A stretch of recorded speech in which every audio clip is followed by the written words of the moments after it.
Welcome to Redirect, Immigration Law and Perspectives, a weekly dive into the world of immigration law and its human consequences. I'm your host, Stephen Robbins.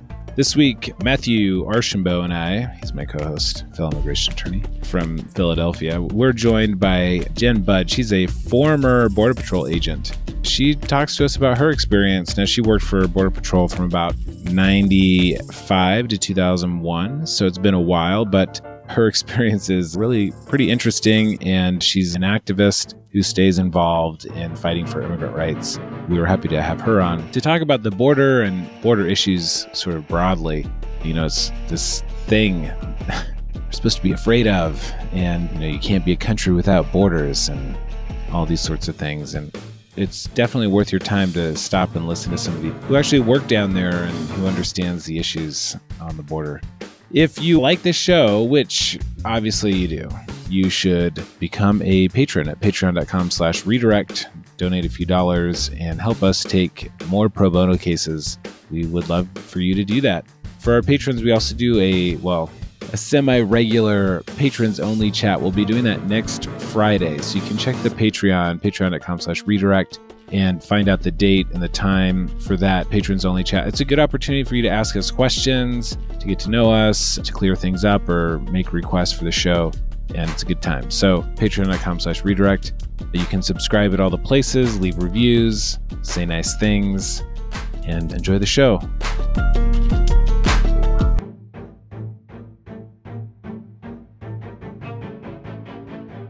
So it's Jenn Budd. Uh-huh. That's your real name? It's Jennifer, but yeah. Oh, Jennifer. Never mind then. Well, it's really nice to meet you. My name is Stephen. I'm an immigration lawyer in Yakima, Washington. Most of my clients are Mexican or Central American, and they've crossed the border and encountered people who work or worked for Border Patrol at some point, and it's always a little bit of a mystery what goes on down there. So I'm happy to have you on.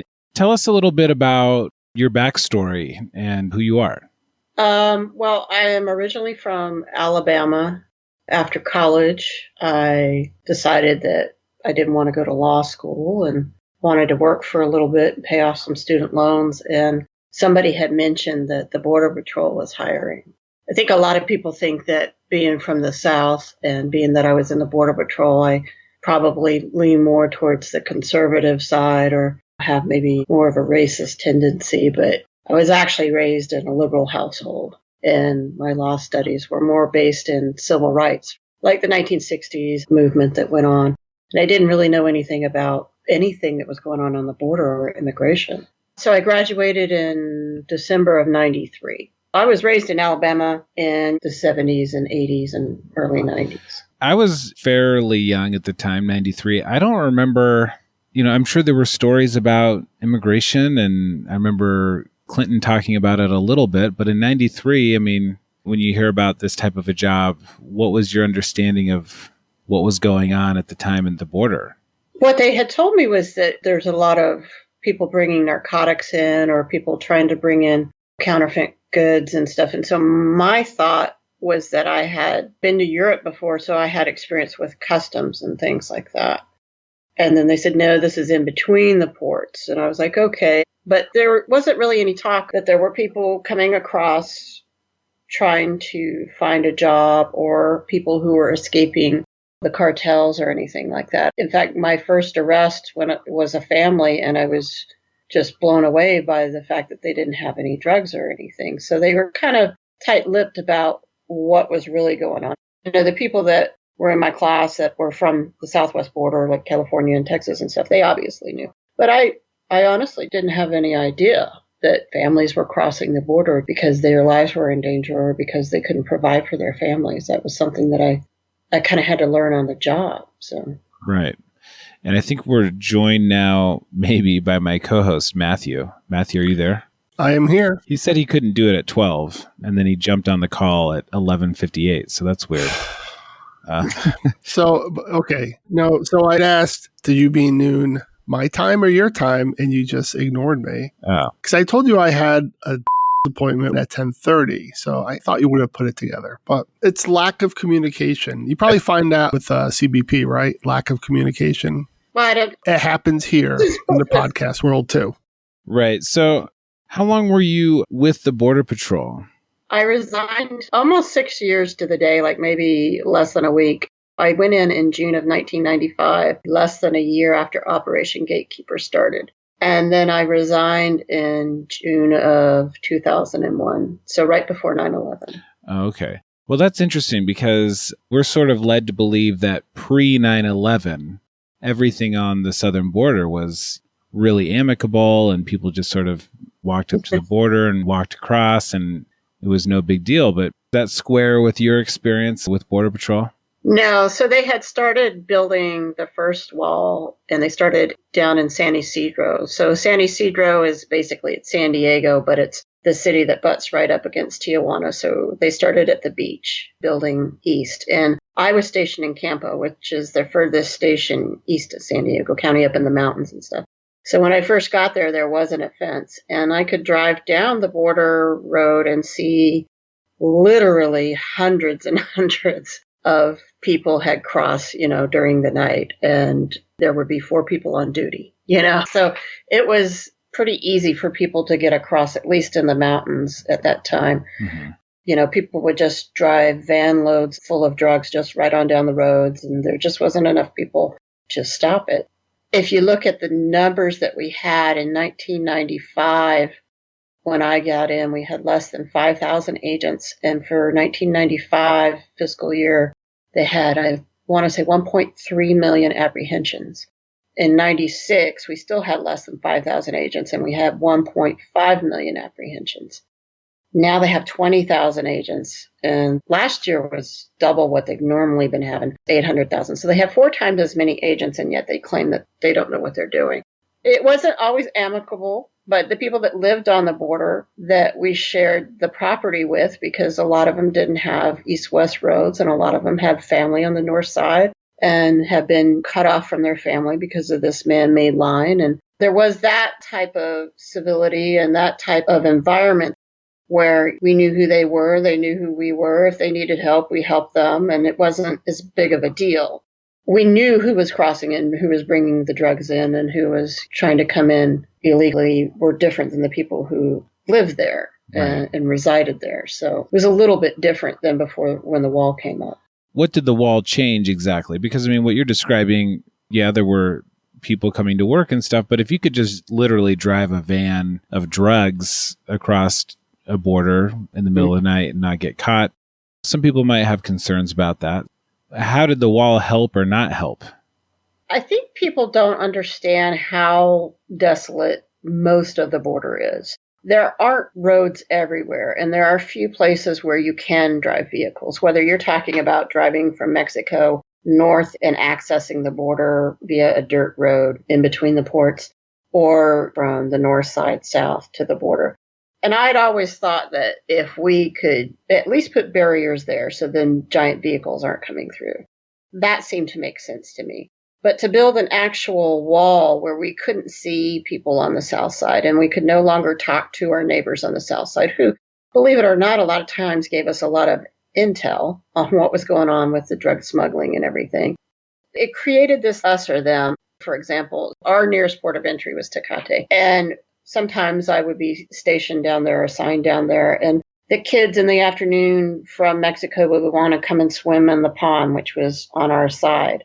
It's not a big deal. We just watch them and make sure they're okay and then send them home when their moms called from their front porches. But now when the fence or the wall comes up, it becomes just this us or them mentality.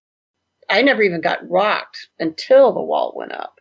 And then further, what it ended up doing, when you look at downtown San Diego being walled off, being filled with agents, being more militarized, that pushes migrants, desperate migrants who are seeking asylum and seeking safety, out into the areas where I patrolled, like Campo. And that was done on purpose. And they knew that they were going to put them in more dangerous areas where they could possibly end up dying. And in fact, that's what then happened. You start pushing more and more desperate people out to more and more dangerous terrain, and the death tolls keep going up. Right. On Twitter, you have a pinned tweet that says, as a former agent, I can tell you that cruelty is the point. Do you think that statement held true when you were a member, or is that a more recent development?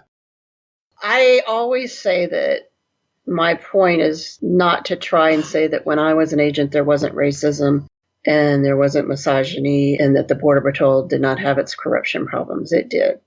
I used racist terms for migrants, and I readily admit that. I did. I don't now, of course. But the Border Patrol that you see today is born from that. But things definitely started changing more rapidly after 9/11. The cruelty that I see today. Because, like, when I was a trainee, yes, we did use racist terms. And yes, there were some people that were probably more rough on the migrants than they should have been. And there was corruption. But we were also told to respect them and that these people were some of the poorest, most vulnerable people in the world. You know, it was just kind of like, we're there, we want the drugs and we want the smugglers. And in between, there are people that have definite claims to asylum. If somebody came to me and said, I need to claim asylum, I wouldn't be like, oh, you're here for free stuff. But that's what they say today. And the difference is after 9/11, the Border Patrol union representatives started meeting with the anti-immigrant hate groups, like the Federation for Americans for Immigration Reform specifically. And then the Border Patrol union reps started speaking at their conferences. And then they started putting links on their websites for their agents to use. And they started using their statistics whenever they spoke. A lot of the things that the agents are taught today about the people that they are apprehending and the people that they are meeting coming across the border in between the ports of entry, the verbiage and I call it propaganda that they receive now in the academies is directly from these groups like FAIR and CIS and Numbers USA. That's where the change is. I'm going to say during the summer, I was in El Paso with Reverend Barber, and I stopped by one of the stations and I was talking to an agent. He said, yeah, you know, they're prisoners. And I said, wait, who are you calling prisoners? I've never heard that term before. And he said, oh, the asylum seekers. No, they're all prisoners now. So they know exactly what they're doing. So they're being a little bit more honest, maybe. Because, I mean, I think if you ask the asylum seekers, that's how they feel. Right. The agents really, honestly, do not believe that the people coming across today are true asylum seekers. That's why what you hear from the Border Patrol matches exactly what the president says, matches exactly what the Republican Party says, matches exactly what these anti-immigrant hate groups say. And it's because they have infiltrated and they make sure that they're all on the same talking points. This is purposefully done. Before 9/11, they were kind of starting to get in the Border Patrol. We would see them out in Campo in the late 90s, early 2000s, more with the vigilante groups, you know, saying they were here to protect the border. But FAIR and CIS and Numbers USA, those are all the more intellectual, educated, racist organizations that say that they're not anti-immigration, they're anti-illegal immigration. So what they did was they just got in with the Border Patrol and got the Border Patrol to start telling their talking points. If you're a congressman or woman, you're hearing it from these groups that look to be like they're immigration reform groups, if you don't know any better. It's called FAIR, for crying out loud, right? No, you know. What else could it be but fair? Yeah. So do you think things have changed materially just since the Trump administration, or what? Because it sounds like you're saying that this has been a problem for a while. It has been a problem for a while because a lot of conservatives will say, oh, you just hate Trump and you didn't say anything. You didn't care about Obama and you didn't care about Clinton. And it's not true. Clinton was awful on immigration. Obama was awful on immigration. Democrats have been Republican light on immigration for as long as we've had a government. It might take offense with that light part. Just Republican. Yeah, I know. It's kind of, I think Americans in general have been able to be like, it doesn't affect me, you know, and they don't recognize, they have not seen how big this agency has gotten over the years.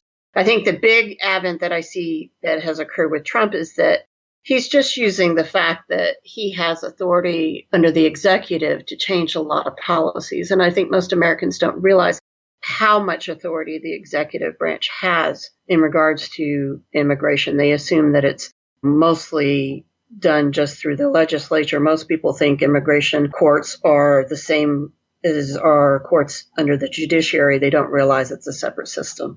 What he's done is he's been able to weaponize a lot that has already existed. I mean, the criminalization of 1325 happened in, I want to say, 2003 under Bush. So it's been around for a long time. It just hasn't been utilized, and he's just utilizing it. Right.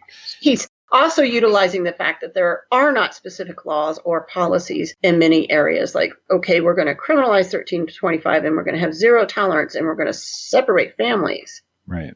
Their detention policies state we want to try and keep families together. But if you criminalize and actually start charging, which you guys all know this, the 1325, crossing without inspection, entry without inspection, and that's what they were arguing, Secretary Nielsen. What she was arguing was technically true in a way, but also not true because they were manipulating it. Border Patrol's always really good about parsing their words. In terms of Democrats being Republican light, I guess it always depends on your starting and ending point. I mean, I don't know how many times I've talked to somebody who legalized in the Reagan amnesty, but whose spouse is inadmissible thanks to the Clinton immigration reform. And so to explain to that guy that actually the Democrats are the good guys and the Republicans are the bad guys, they might find that confusing. Exactly. Yeah. And while Obama was bad, it's easy to see that Trump is worse. Yeah. So I'm curious, because you left before 9/11 and what you sort of describe as the point where Border Patrol really broke bad, so to speak.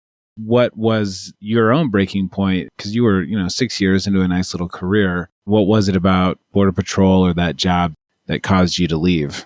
I had been becoming rather unfulfilled.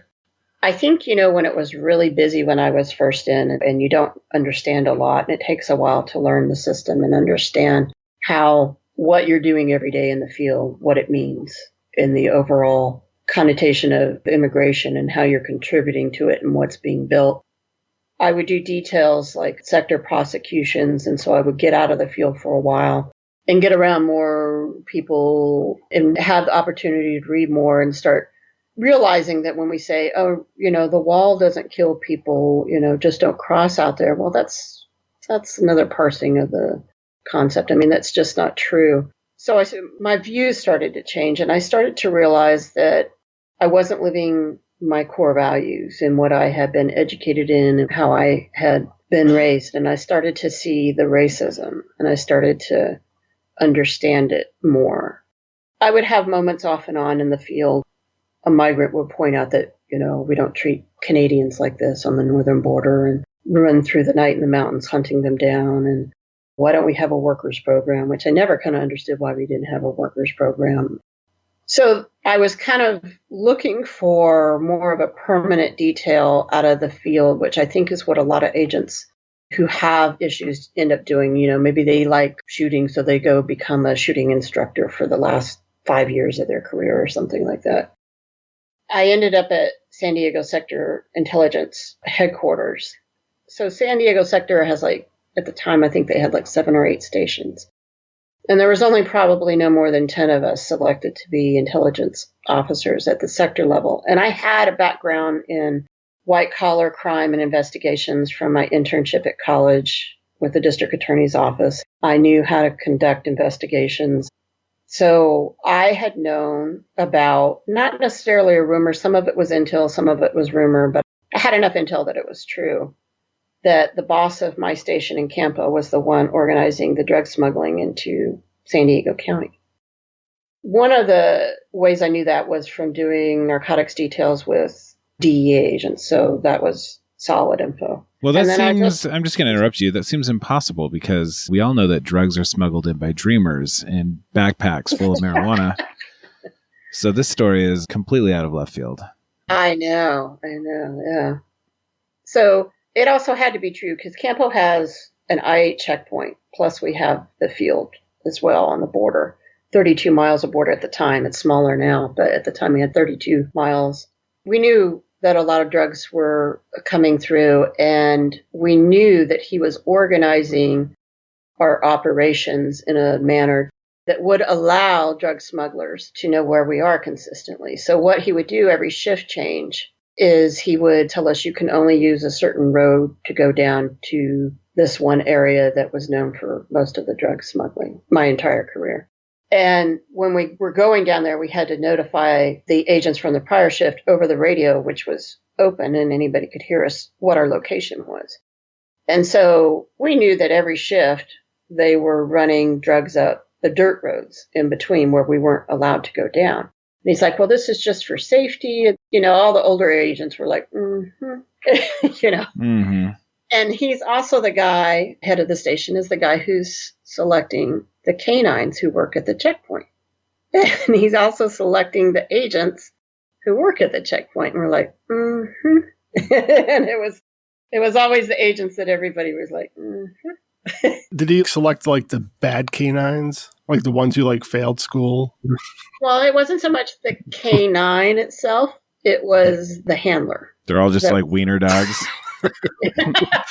They're all like my dog at home. Useless. Or, he'd make sure that a canine wasn't working at a certain time or something like that. Or the checkpoint was shut down and. To what degree was this like an open secret? Because you're describing agents sort of going, mm-hmm. Oh, were there people verbalizing it? Or was it just sort of under... Yeah, well, we called him Dirty Cop. Not to his face, but everybody called him Dirty Cop. So, yeah. Everybody knew it. Yeah, okay. It's always like that. When a cop gets busted for something, everybody in the station is like, mm-hmm. So, Right. Everybody knows it. It's just being able to prove it kind of thing is... So this was the instigation of you thinking, maybe I don't want to be part of a drug smuggling ring? Was that your thinking? Well, no, what really caused me to finally leave, and I wish I could sit there and say, it was my core values and I left because of this and this, but it was kind of this incident where I had gone out in plain clothes from sector headquarters out to where he was smuggling and just wanted to see how long it took because I figured he had lookouts on the road. And he did. And within 5 minutes, dispatch called that, there was a strange person walking down the road and they didn't know who it was. And within 5 minutes, the sheriff shows up. So that told me that the sheriffs were listening to our frequency. And he called me into the station immediately and sat me down without anybody around. And basically, he said, yeah, you know what I'm doing. And yeah, the sheriffs are involved, but I'll make sure that you never work again or work at a desk unit and you better shut your mouth and blah, blah, blah. Mm-hmm. And I just was like, uh-huh. Were you scared for your life? Because this sounds like a movie. I always call it like my Serpico moment. I'm like, am I making a big deal out of this? So I went down to sector headquarters to my boss, who was the same rank as this guy who's the head of the station. He heard me come in the door and he's like, in my office. So I'm like, he's called him already and told him. So here I'm going to find out, is my boss at sector going to stand up and do the right thing, or is he going to cover it up? And what I had known about the Border Patrol or the rumors was that they cover things up. And the management would rather see cover-ups than come out and say, look at this, we found one of our agents. Because when you look at the bad agents that are always brought out in the press, it tends to be another outside agency that are bringing the charges that have discovered this. It's very rarely the Border Patrol that ever discovers that one of their agents is bad. So when I walked in, he says, I heard you got into it with him. And I said, well, yeah. And so I told him what happened. And he said, well, I tell you what we're going to do. He says, we're going to create a job here at sector headquarters. And we're going to open it to everybody and make it competitive. And nobody will know this, but we're going to hire you and give it to you. And then that way we'll be able to keep you safe and you won't ever have to go up to Campo again. So he's trying to make it sound like he's trying to be there for me. But the reality is he's trying to cover it up. He's trying to shut me up. He's trying to offer me that promotion to be quiet. And I just said, I'm not that kind of a girl. I'm not going to do it. Mm-hmm. I said, he's smuggling drugs in and agents have died over this. This is the kind of I'm talking about, this cover-up stuff. This is why this agency is just a bunch of crap. He yelled at me and I said, I want to talk to the FBI and the DEA right now. I wouldn't even have known how to file a whistleblower complaint. I'm not even sure if that existed back then or how it would be done. But he told me if I went forward that they would write me up for refusing orders and I would end up getting fired and I wasn't going to do that. And I ended up storming out of his office trying to think of what I was going to do. And if this was really as serious as it felt like it was. And before I even got home, they had called from this Campo station and said I had to do a midnight shift on overtime. Well, the numbers were way down because this was after NAFTA. So the numbers of crossers were way down. Shift was boring most of the time, actually. We had more agents than we needed. So there was no mandatory overtime. Plus, I was a senior intelligence agent. So I knew something was up. When I got out there, they made me do what's called an exposition with a night vision scope. So basically, they have me staying in one spot and I'm not allowed to move. In muster, they stressed that I was not allowed to move and that I would be watched if I moved. And I'm like, okay. They're like, because we have problems with people not being where they're supposed to be. And I'm like, uh-huh. So they happened to put me in the drug zone 20 yards off of the wall. And I'm like, this is so stupid. Number one, I can't see anything because you're too close to the fence. And it was dangerous to be sitting there. And they didn't care. And so I started getting shot at about 3 a.m. from the fence. I could see the little hole in the fence, the automatic weapon fire, the flash. And then I could see out of my peripheral vision on my left that it was hitting the rocks right outside of my truck door.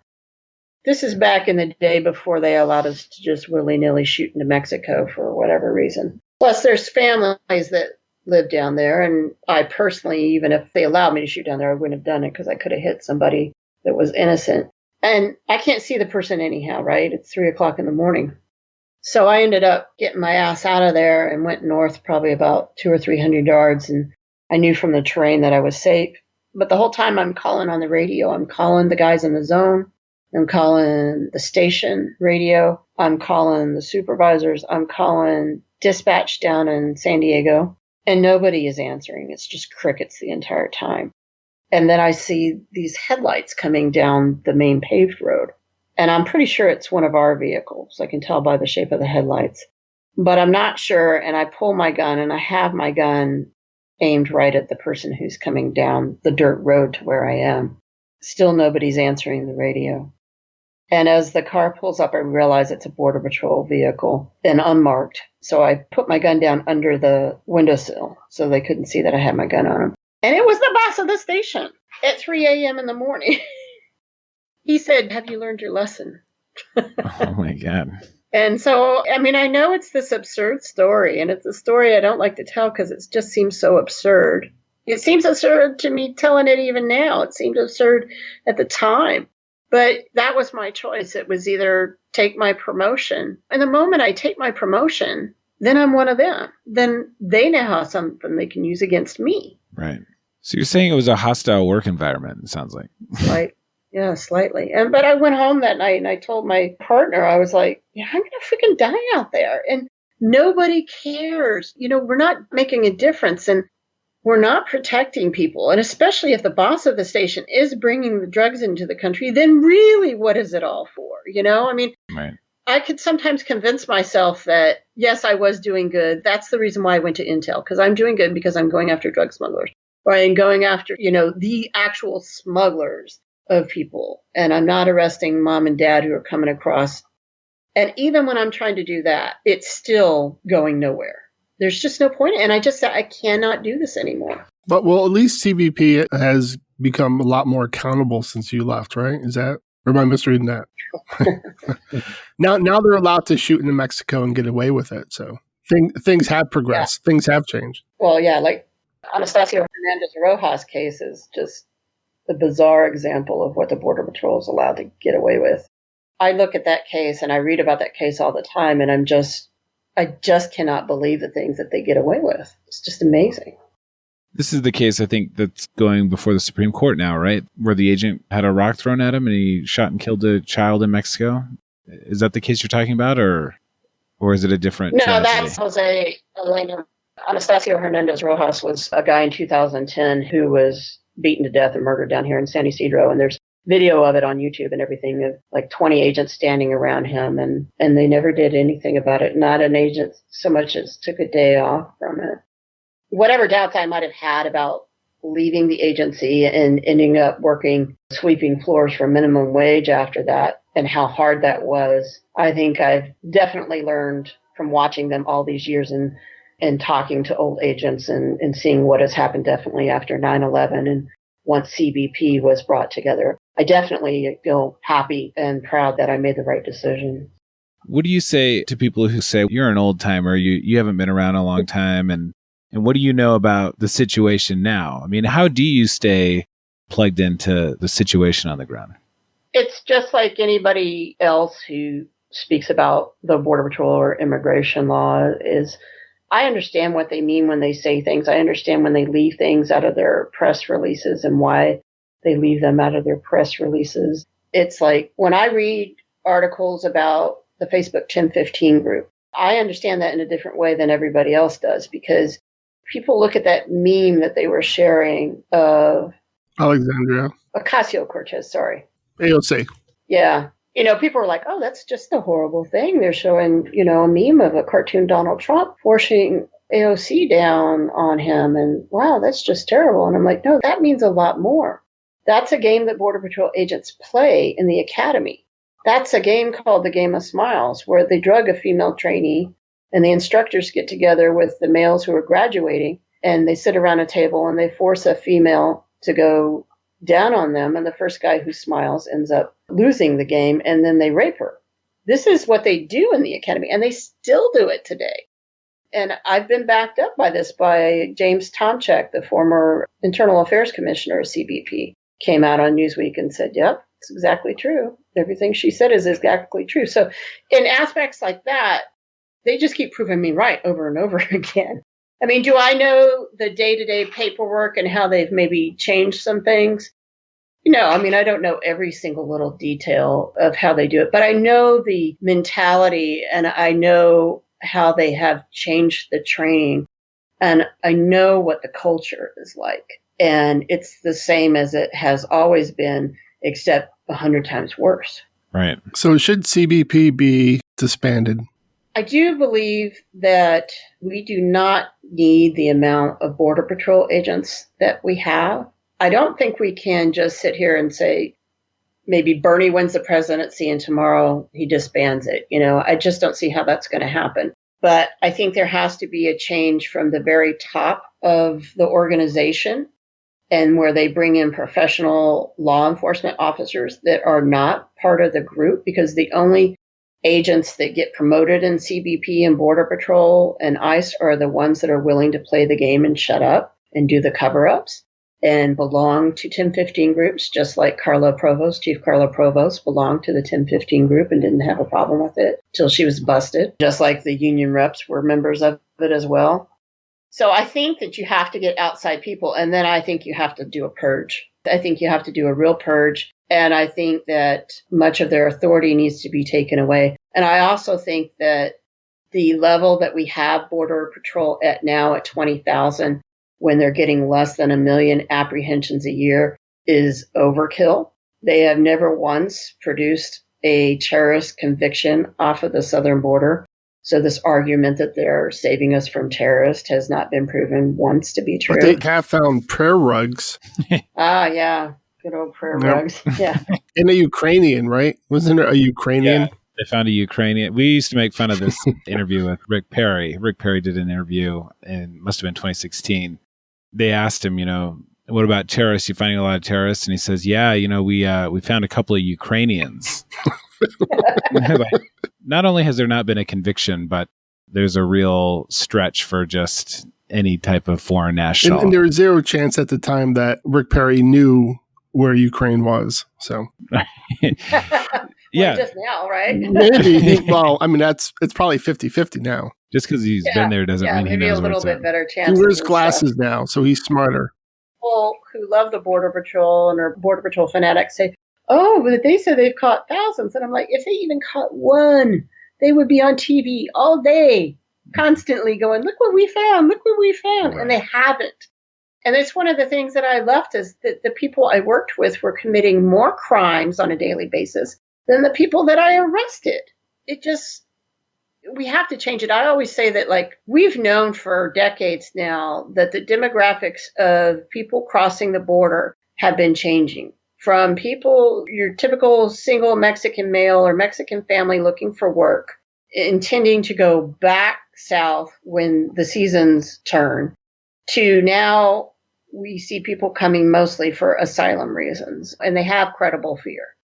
So why have we not built up our asylum officer? Why have we not built up the asylum system? Mm-hmm. And so we just keep using this law enforcement tool to try and deal with what is a humanitarian crisis. So I think we need to drop the amount of CBP officers that we have and Border Patrol agents specifically.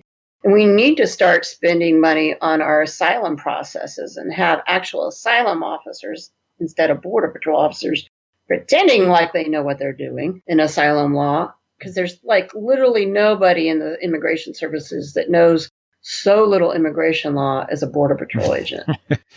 I believe that. It used to drive me crazy when I was an agent, because I do have not a JD, but I do have a 4-year Bachelor of Science of Law. And these guys they did not even know the basic concepts of like reasonable suspicion, probable cause. It just is crazy. What we need to be doing instead of having all these detention centers, what I would like to see is welcoming centers where we do have asylum seekers come into a system that is clean and orderly.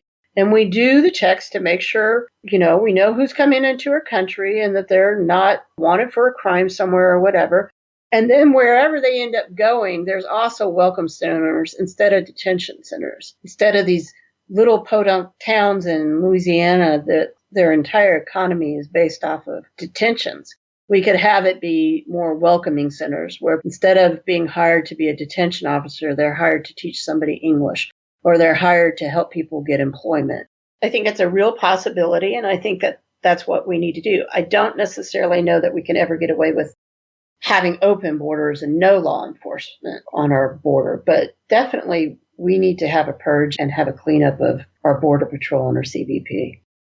Yeah, it seems like in both, you describe sort of people coming for seasonal work and then people fleeing violence. And it seems like the solution in both would be to provide like actual work visas.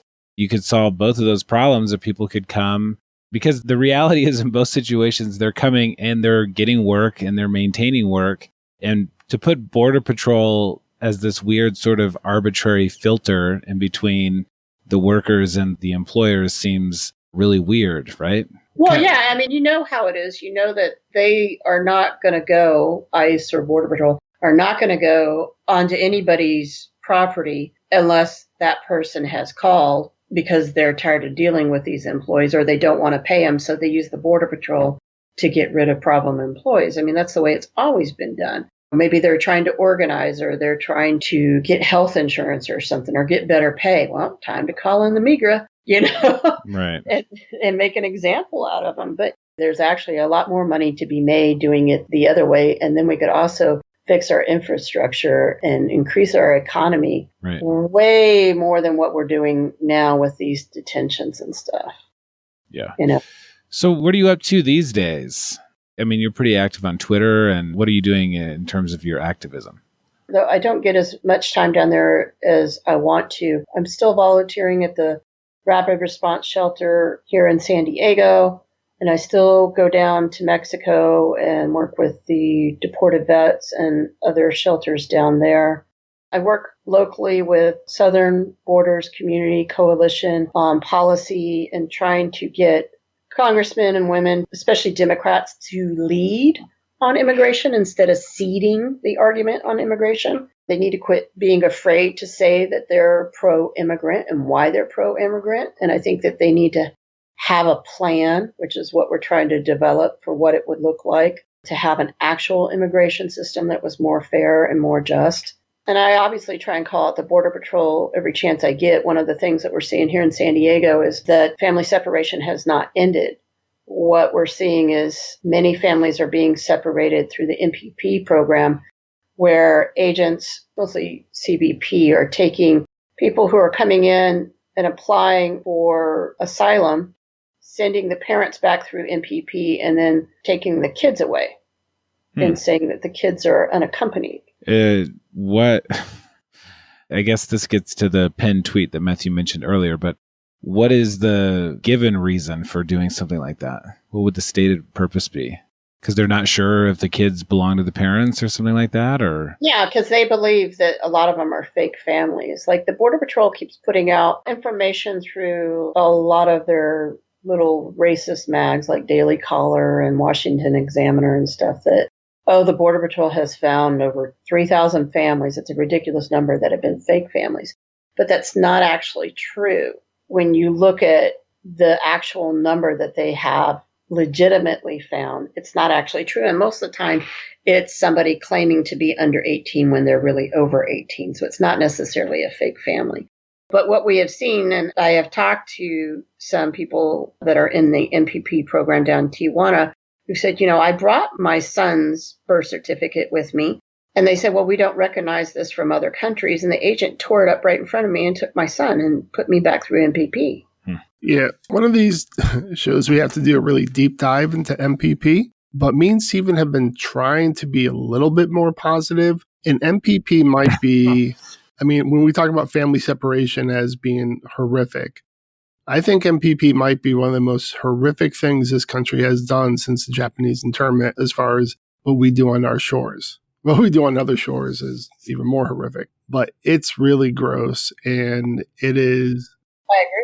I don't think people can really fully grapple with how bad it really is. No, and what I'm seeing and what I'm hearing from people like in Matamoros, I have been talking with attorneys and other representatives from the ACLU and other immigration attorneys who have gone down there, that the majority of people now trying to claim asylum are actually Mexican. Because what has happened is that through MPP, the cartels, it's a free-for-all now. Not so much with drugs, it's with attacking and stealing from migrants and using migrants for kidnapping and so forth and ransom. And it has gotten so bad now that Mexican citizens are in danger. So what I'm hearing is the majority of people in the camps down at the border or on the other side in Matamoros are Mexican. Right. And I'm also hearing that camp is worse than any camp anybody has ever seen. They said even from camps in the Middle East. Wow, that's crazy.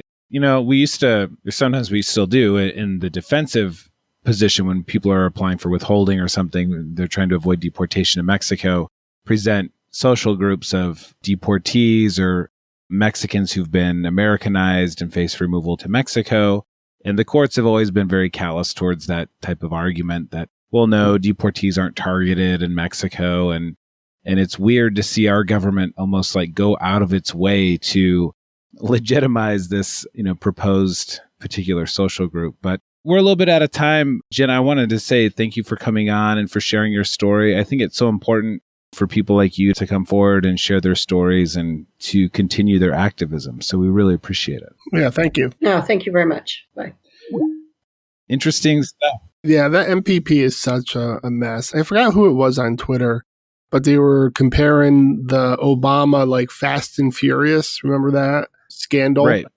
With where we were sending arms and guns to Mexico. And they said the MPP is really fast and furious with humans. So instead of sending guns to the cartels, we're just sending them labor. Right. Well, there are a lot of criminal organizations in Mexico who, for some time now, since predating MPP, but well-organized, well-funded organizations who don't get their major source of funding from drug trafficking, but rather through extortion and kidnapping and these sorts of things. And so, MPP plays right into that. And that's something that a lot of these organizations already sort of make a living off of, kidnapping. Yeah, and now people are being sent to Guatemala. I don't know if we've started sending people to Honduras yet. There's talk about Brazil. Oh, really? Great. We should plan a show around it. I don't even know if I can do it because it's actually so horrific. I think I've mentioned this before, but you could imagine some fantasy scenario where employment was at 100% and there actually were crime sprees by undocumented immigrants or asylum seekers or something. Whatever happens in the minds of Republicans, you could imagine a situation where that were reality, and maybe you'd want to send some asylum seekers to Canada or to other safe places. But in the first place, none of those things are true. They are good people and they are hardworking and all those tropes. They don't commit crimes. They commit crimes at a lower rate than American people. And on top of that, the places we're sending them to aren't safe alternatives. I mean, it's absurd. Yeah, I mean, it's not like we got together as Canada and said, hey, we have this problem down here. Let's, kind of shuffle and like share resources and stuff like that. I mean, to send people to Guatemala, to Patan, in the remote part of Guatemala is, I don't even, the thing is, there's so much going on, right? There's the impeachment. Now we're going to war with Iran, apparently. I mean, there's always something where these things, they get lost. And I don't even think the regular person could really fully comprehend what it is that's going on. We're going to see it through the lens of history, of how bad it was. Right. I have no hope that anyone's going to do anything about it anytime soon. We were trying to end the show on a positive note. We're off to a good start. We're not done yet. Okay. Well, if we do have an election, first of all, that's my bit of optimism that we're going if we do manage to have an election that is somewhat fair. That is fair enough to actually have a transition of power. How about that? If there's a transition of power, this is the kind of thing that we really need to start talking about, not just reversing, but there need to be hearings and trials and convictions, I think. It would be one thing if you were sending people to Costa Rica or a place where there was, perhaps a robust asylum system in place. Guatemala has 10 asylum officers, and the country is, you can win asylum in the United States from Guatemala. Yeah, I do it a lot. So how are you going to send asylum seekers there? I mean, it's absurd. It's not designed to be a real solution for those people. It's a solution to a different quote unquote problem. But. Are we going to do a high note? And I have a high note story. Yes. Do a high note. Okay. So like most of these stories, there is some sadness involved. Good. So that's what I'm here for. A couple, a little bit older. Was born in the Bronx. His family's from Puerto Rico. He met a Dominican lady in Reading, Pennsylvania, fell in love. They both had been married before, a little bit older. I mean, she was in her 40s. He's in his 50s. Mm-hmm. Ancient. So they get married and they go through there, try and do the paperwork themselves. And the first interview they have kind of goes not too bad, but not that great. And after the interview, a tip letter is sent to USCIS. And the tip letter says, it's a fake marriage. So that prompts a second interview about a year later. This time, the beneficiary, the woman from the Dominican Republic, is pregnant, and she's due in about a week. So you have an interview, and they're separated. The husband's asked a bunch of questions, and the wife is brought in. And the husband says to the officer, hey, look, she's not doing too well. Her blood pressure's up. She has diabetes. She's pregnant. Go easy on her. So after the interview, the wife comes out. She's very distraught. She's very upset. They go home. About a day later, she goes to the hospital. She has a miscarriage. They're very upset about the whole thing. They're devastated. About 6 months later, they get a denial in the mail accusing them of having a fraudulent marriage. So they come see me. I say, well, let's just refile everything because I think it's easier than doing an appeal.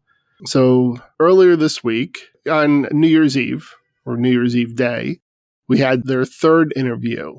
And the officer had looked at everything. He looked at the denial. And the denial was bullshit, really. They picked on a lot of really silly discrepancies and all that. When the officer said, look, I looked at everything, and I know the officer who did the interview, and I can just tell you I wasn't all that impressed. So the officer took the time, and the husband talked about the miscarriage and he didn't know about it. And when he was done, the officer looked at him. He said, look, this is on behalf of me and hopefully on behalf of USCIS. I'm sorry about what happened to you and your wife. Wow. And I'm sorry about your child. And it was a very nice interview. And it was obvious they were married. I mean, there are times you sit with people and right? Right. They end up being approved. Now she's going to get a green card. You helped them with the part of the case that went well then? Yes. Imagine. I think Oh, they were wow. a referral from you, the first part. I mean, I'm getting that one wrong. Thanks for cleaning up that case. Holy cow. Woo. But I mean, it was really nice. I mean, and I thought the officer did a really good job because you saw how kind of distraught they were about losing their baby. And you could just tell naturally how they were. And there was a nice end to the year for me. So, Well, that's awesome. Good work, Matthew. It's always nice to get an apology out of USCIS. I happen to love USCIS. I think they get it right the first time. No, wonderful. Especially in Philadelphia and Mount Laurel and Newark, just to be clear. I'm going to give a quick shout out to Ken Cuccinelli. There was a shooting, right? Wasn't there a shooting? I think it was a machete stabbing. That's right. It was or slashing. I don't know if you stab or slash with a machete, but there was an attack. Now, Ken tweeted out that we should all know that Well, first of all, this is a very tragic event and a string of anti-Semitic attacks that have been happening in the New York City area. Absolutely. This is important stuff, and this is heady stuff, and probably not stuff that should be taken lightly or used for cheap, racist political points. But what did Ken say? I'm sorry. Well, Ken wanted us all to know that the assailants' parents in this one particular case legalized during the Reagan amnesty, which would have been in 1986. I think it took about 5 years for them to then get their actual permanent residency. And then after that, they have to renew their green card every 10 years. So these parents are people who've been in the system for well over 30 years at this point. And the perpetrator in this case was born in the United States, so he's a U.S. citizen. But he just wanted to make sure we all knew that this guy was not ever fully assimilated, even though he was born here and doesn't know life in any other country. Yeah, he wasn't raised with American values, apparently, or something like that. I forgot. His tweet has since been deleted. He deleted it probably because he's violating the law by tweeting out details that are considered private about not even the guy, right? But the guy's parents. You're not really allowed to just say whatever. So, anyways. Ken Cuccinelli.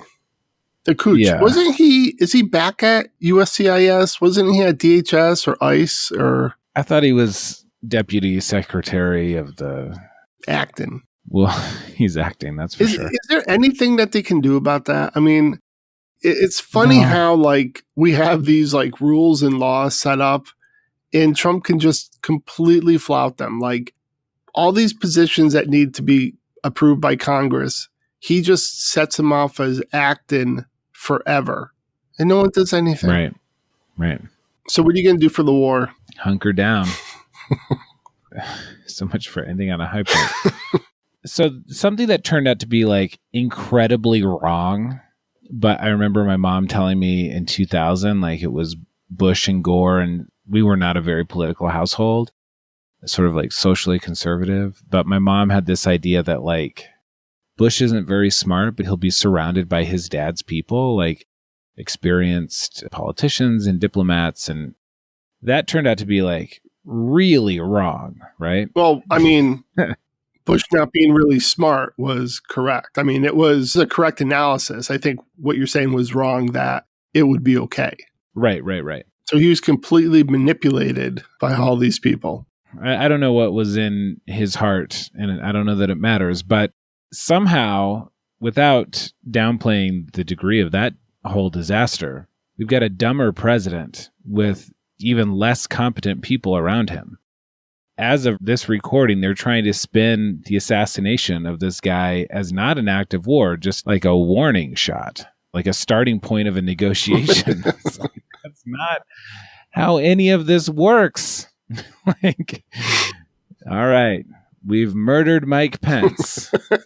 Now I expect you'll come and sit down at this negotiation table. It's not. Don't take offense. Don't take it personal. Listen, we did what we had to do, and now I think you'll find that you're ready to talk. Maybe the producer can put my happy point at the end. Maybe you can cut. And is that too much work? Nah, that's too much work. Or cut everything after that off. All right. Well, it's good talking to you anyways. And we'll do it again next week. Will we? Ugh. Adios.